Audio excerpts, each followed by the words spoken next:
Hello there, BookTube. My name is Daniel. Welcome back to my channel, Guilty Feet. I've got no rhythm. Today I want to try and do a minimalist review of a maximalist piece of fiction.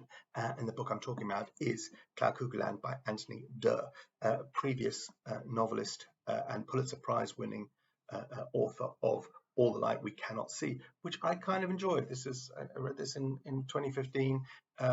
It's kind of manipulative and sentimental, and there's a blind girl and a German soldier in the Second World War who doesn't really want to be a Nazi. And yeah, kind of clunky, but I fell for it and liked this.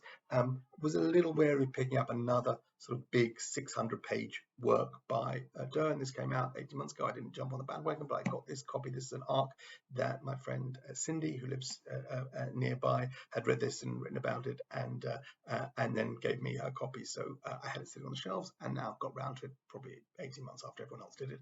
And it was okay. I liked it. There's a lot going on here. It is stuffed in a whole bunch of stuff, different timelines with a thread running through the whole thing. There's purportedly a story called Cuckoo Land, which was written by an actual Greek writer called Diogenes. So I think Diogenes is real, but the story doesn't really exist. And that's sort of the thread that ties these different timelines: a siege on Constantinople, a ship sailing through space, taking people to a cleaner planet, all sorts of things going on. It kind of wants to be a Cloud Atlas by David Mitchell, which isn't an aspiration for me because it's my least favorite. I love David Mitchell, and this was my least favorite of his novels, even though for many it's his high point. But I don't think Doerr is the writer that Mitchell is.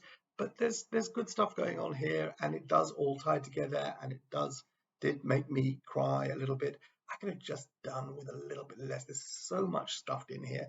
So many times, we following a timeline, then something happens, and then we jump away and go to 2 or 3 of the other stories, and we forget where we were, and we come back and we do another story with that first timeline, and think, well, we could have missed a couple of these out because there's a lot of repetition of slow waiting to get to where we need to end up. So I could have done with a little bit less.